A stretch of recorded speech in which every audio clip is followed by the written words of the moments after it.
After living in Uganda for 4 years, Allison Hopper had had numerous horror stories about child adoption in the country.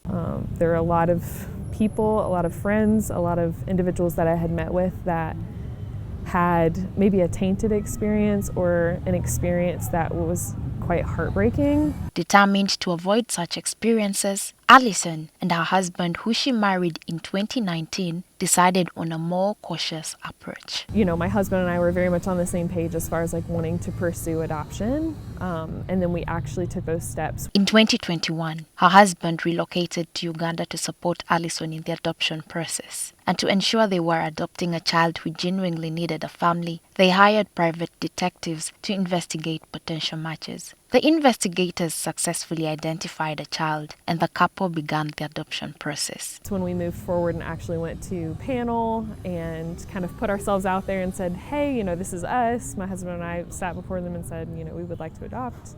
This is all of our credentials. What then is the panel? We have what we call the alternative care panel. So at the alternative care panel, they scrutinize your file, you as an adopting parent, to see that indeed you meet all the criteria to be an adoptive parent. She recounts that her experience was relatively smooth, but attributes this to her own proactive approach rather than the efficiency of the Ugandan system. It was years before we started pursuing the fostering process, and I had kind of gathered my own binder of this person said that this was required, this person said. I was meeting with people from like every country. I was meeting with different people that I had met in Uganda that were fostering and adopting. In calling for an improvement of the adoption process, she's calling for provision of better support to foster parents, a reduction in the risks of emotional damage to both the child and the adoptive parent.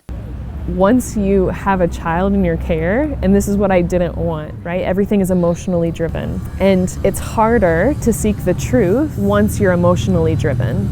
If there was a child in my arms and then someone said, oh, we found some step great grandparent, it would be much harder for me to say absolutely, like, let's help in the reunification journey. The cost of the adoption in Uganda varies, but Allison notes that the process can be expensive. However, she stresses that the experience differs from each individual, and some adoption agencies and lawyers take advantage of prospective adoptive parents. Again, it's a scary part of adoption in Uganda. I think it varies because there are unfortunately a lot of people that take advantage. Without a lot of checks and balances, that's going to be the reality until something is put in place to make that more realistic for a lot of people. Allison acknowledges that adoption can be challenging, particularly when it comes to bonding with a child who has been born to another mother. As an adoptive mother of two and a biological mother of two, Allison understands the complexities of raising children. Right, I have felt a baby kicking in my womb, and I have struggled in nights with a 2-year-old that's not of my own flesh to try to see, what does this baby want? What does he need from me that I am able to give him?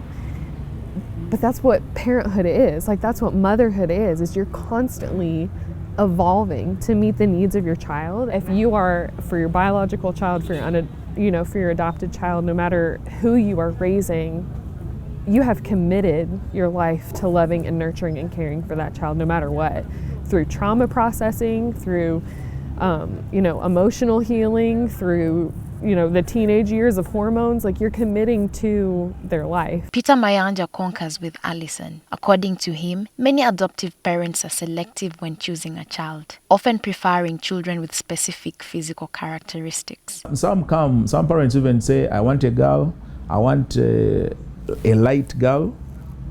Some even say, for ages, a child must be below the age of 1. This selectivity can result in boys being overlooked in favor of girls. It's very few of them that come and they want boys. That is why when you go to most of our homes, we have very many boys. The gender ministry attributes delays in the adoption process to various factors, including bureaucratic inefficiencies. Fostering is just 1 year. And after 1 year, you apply for adoption. And when you apply for adoption, you apply in the courts of law. Courts of law have a lot of applications to handle, a lot of cases to handle. And we find that in a district there is only one magistrate, or in a high court there is only one judge handling. So that time spent is as a result of maybe the case backlog in the courts of law. However, the principal probation and welfare officer of the Children and Youth Unit assures that adoption is not as expensive as commonly perceived.